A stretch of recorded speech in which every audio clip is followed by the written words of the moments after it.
Hello everyone and welcome to the Roundup, where we go through the biggest pieces of news and the best fantasy advice from fantasylife.com to help you dominate your fantasy leagues week in and week out. We've got 6 teams on bye. We've got some running backs that could be potential league winners. So let's get into the Roundup for week 13. We've got 2 players that have been upgraded going into week 13, so let's see how this wide receiver and tight end will fare for this week. We know that there's not a ton of good with the New England Patriots right now, but a bright spot could be running back Stevenson. And now I know fantasy managers might not think the same because his season has been somewhat disappointing, but we've got good trends over the last few games. Over the last 4 games, he has averaged 16.3 fantasy points per game, and as we can see here on the Board Pro 75 and utilization report tool, he had season high 78% snap share and 68% of the rushing attempts. So things could be turning around for Stevenson. Look, I understand we're kind of in a fantasy hell. Whether it's Bailey Zappi or Mac Jones, it really doesn't matter with the New England Patriots. Only 13% of the team's drives culminate in a touchdown. So yeah, they're pretty bad. But the one thing we want to look at with Stevenson, over his last 2 games, he has 24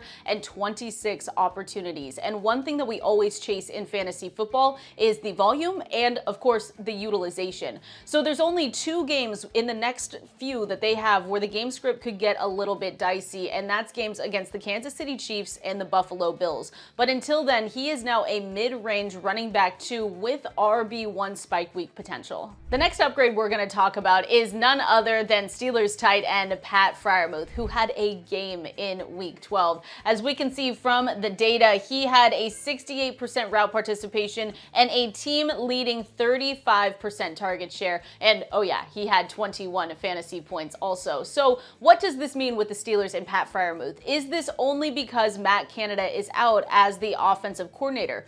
We're going to see. Kenny Pickett had a season-high 278 passing yards, but the one thing that we need to watch out for with a new play caller is that he could be dialing up a few more targets to guys like Deontay Johnson and George Pickens. And also, this is still a run-first team. So with Pat Freiermuth, he still does get upgraded to the tight end 2 status, high-end tight end 2 status, but he will need Kenny Pickett to continue making steps forward to bring him into that tight end 1 status. But here's hoping we get more big Pat Freiermuth games coming up.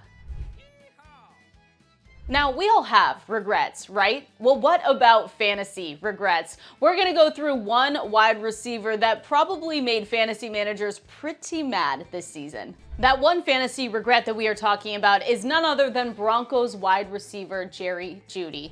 Raise your hand if you thought that Jerry Jeudy was going to have a really great season with Russell Wilson and Sean Payton leading the charge.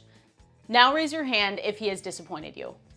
Also here, he is averaging a career low 44 yards per game and is operating as the wide receiver 59 in PPR points. So it has been nothing but disappointing with Jerry Jeudy. Now I will say, in this article at fantasylife.com, we can see that he has surprisingly outperformed Courtland Sutton in some metrics this year. Yards per reception, 11.9 versus 11.7, and yards per target, 8.3 versus 8.2. But the one thing here is the touchdowns. Jerry Jeudy only has 1 touchdown on the season, and that is compared to Courtland Sutton's 8. So it's not even close here. The Broncos might be on a 5-game winning streak, but Jerry Jeudy is not benefiting from this.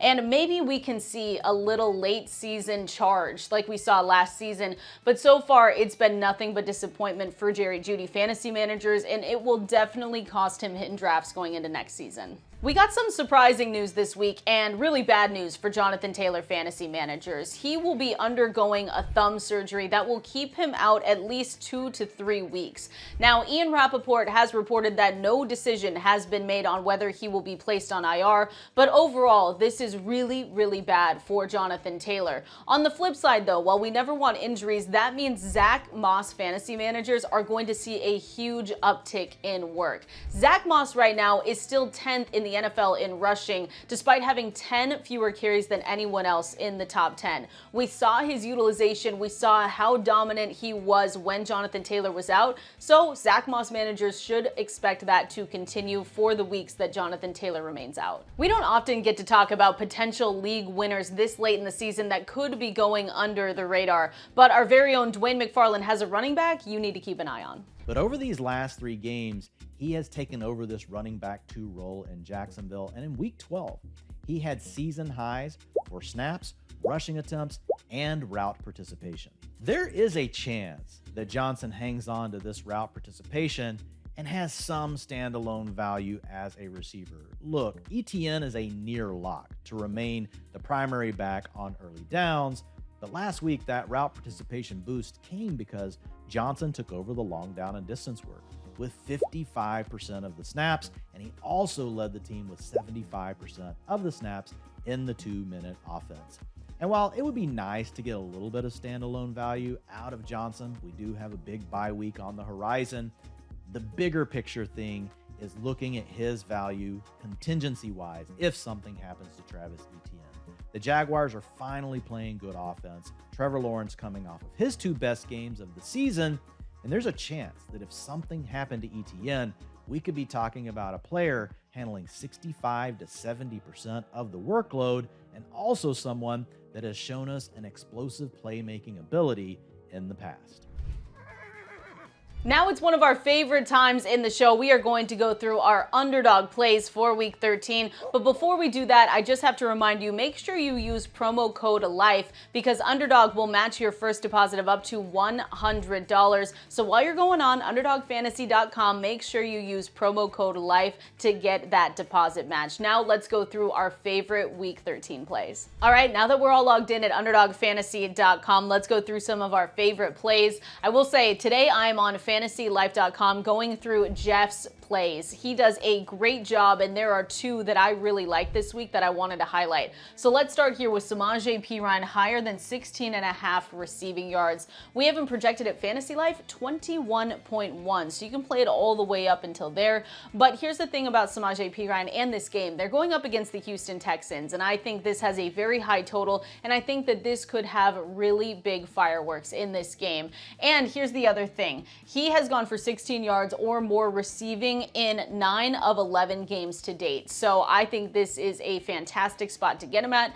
So let's go Samaje Perine, higher than 16.5 receiving yards. Now the last play we're going to go through, and yes, there's only 2. We're going to get back on track here, but I really like this one. Bryce Young, higher than 200.5 passing yards. There has been huge shakeups in Carolina, and I want to believe that it's going to be for the better. I want Bryce Young to succeed, so we're kind of going to manifest that here and hope that he gets over this 200 number. We have him projected at Fantasy Life for 203.2, so I think with this game going up against the Tampa Bay Buccaneers that this is the time that he can do it. So we like Bryce Young, higher 200.5 passing yards, and then of course we like Samaje Perine going higher than 16.5 receiving yards. So make sure you go to underdogfantasy.com to lock those in. All right, everyone, that was the Roundup. Thank you so much, as always, for listening in and watching. Make sure you go to fantasylife.com, go subscribe to that newsletter in your inbox 7 days a week, and go check out all the free tools we have to offer, and good luck in week 13.